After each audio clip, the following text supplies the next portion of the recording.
Assalamualaikum warahmatullahi wabarakatuh.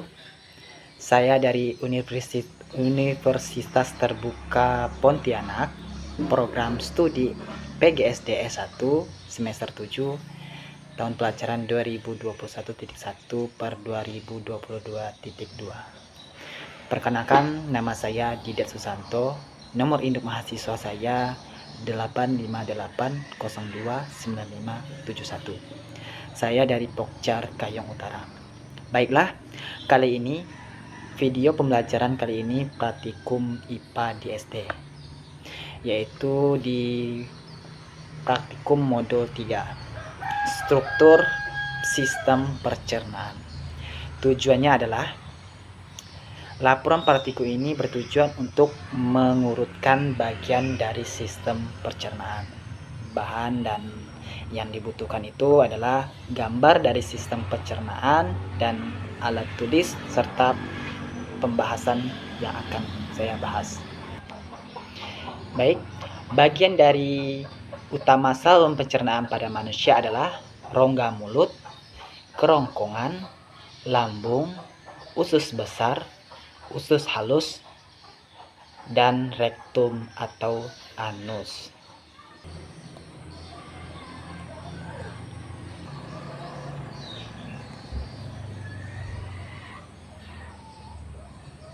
Baik, dari gambar sistem pencernaan pada manusia di sini, yang pertama itu adalah mulut, yang kedua itu kerongkongan atau esofagus, yang ketiga itu lambung, keempat itu usus halus, dan kelima itu usus besar, yang terakhir itu rektum atau anus.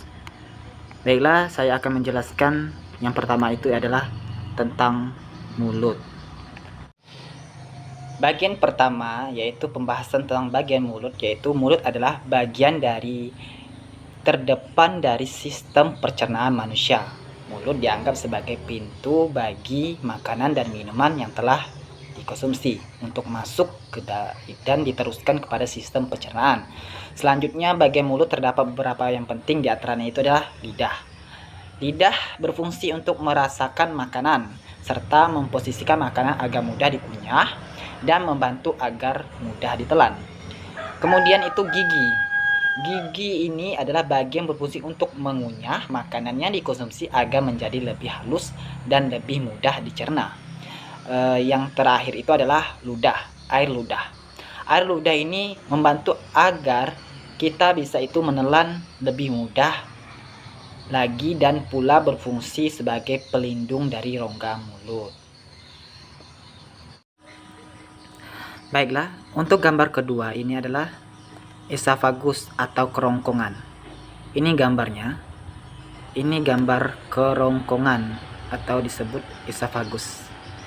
Baik, saya akan menjelaskannya. Bagian kedua yaitu kerongkongan atau esofagus yang berasal dari bahasa ilmiah.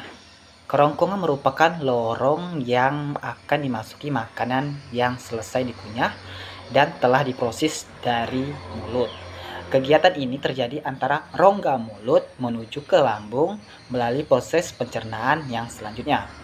Gerakan peristatik adalah gerakan yang membantu mendorong makanan yang sudah dikunyah dan masuk ke dalam lambung secara perlahan-lahan.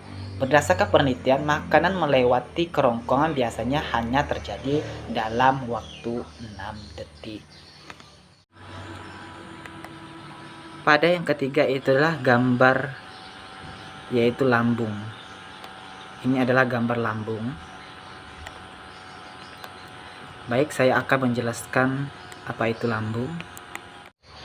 Bagian lambung atau dalam bahasa ilmiah disebut ventriculus. Lambung berbentuk seperti kantong yang menggelembung dan letaknya itu pada bagian kiri dalam rongga perut. Jadi, lambung itu secara garis besar terdiri dari 3 bagian yang memiliki fungsi penting dalam sistem pencernaan. Salah satunya adalah menghasilkan asam klorida yang akan membasmi semua mikroorganisme yang ada pada makanan yang kita makan. Dan yang keempat itu adalah usus halus. Ini gambar usus halusnya.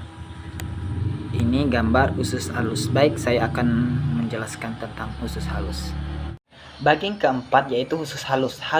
Usus halus memiliki beberapa bagian, diantaranya adalah usus 12 jari, usus kosong, dan usus penyerapan. Ada banyak proses kimia yang terjadi pada usus halus, karena di dalam usus halus juga memproduksi berbagai macam enzim yang dapat mengubah beberapa zat makanan menjadi kandungan yang dibutuhkan tubuh agar lebih mudah diserap.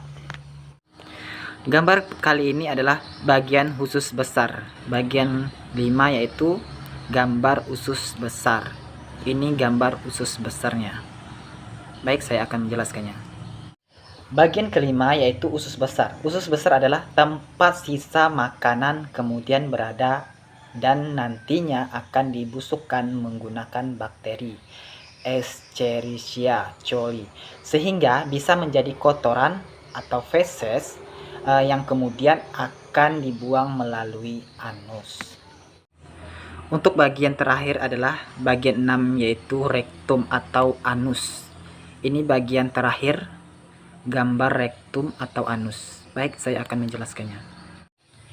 Baiklah, untuk yang terakhir adalah rektum atau anus. Jadi rektum adalah bagian dari paling ujung dari usus besar. Rektum inilah yang disebut sebagai jalur yang akan dilalui kotoran menuju ke tempat pembuangan terakhirnya, yaitu anus. Pada saat kotoran memasuki rektum, maka itu berarti tempat penyimpanan kotoran yang berada di atasnya sudah penuh, dan pada saat itulah seseorang akan merasakan sakit perut serta keinginannya untuk membuang air besar. Sedangkan anus seperti yang kita semua ketahui merupakan lubang di mana kotoran akan dikeluarkan dari dalam tubuh untuk dibuang. Baik. Dari kesimpulan dari sistem pencernaan yang kita bahas tadi, kesimpulannya adalah sistem pencernaan manusia adalah sebuah sistem penting yang membantu manusia dalam mencerna makanan dan minuman yang dikonsumsi menjadi zat yang lebih mudah dicerna oleh tubuh dan diambil berbagai kandungan yang penting di dalamnya yang bermanfaat untuk organ dalam dan bagian tubuh secara keseluruhan. Hal ini terjadi karena adanya proses perubahan makanan dan penyerapan sari makanan yang berupa nutrisi-nutrisi yang dibutuhkan tubuh dengan bantuan enzim yang memecah molekul makanan kompleks menjadi sederhana sehingga mudah dicerna oleh tubuh. Jadi, sistem pencernaan manusia dimulai dari proses memasukkan makanan ke dalam mulut atau ingesti. Proses mengubah makanan itu menjadi kecil dan lembut dikunyah dan oleh gigi. Pencernaan mekanik, proses mengubah molekul makanan kompleks menjadi sederhana oleh enzim, asam bile, dan air. Pencernaan kimiawi, menyerapan nutrisi dan pembuangan kotoran atau proses penyerapan. Baik, terima kasih. Cukup sekian video pembelajaran Pratikum IPA di SD yang saya ambil sekarang ini. Semoga membantu untuk semuanya dan kedepannya itu akan lebih baik lagi. Baik, saya dari Pokcar Kayong Utara Universitas Terbuka Pontianak. Nama saya Dede Susanto, NIM saya 8581991. Saya mengakhiri video saya ini. Wassalamualaikum warahmatullahi wabarakatuh. Terima kasih.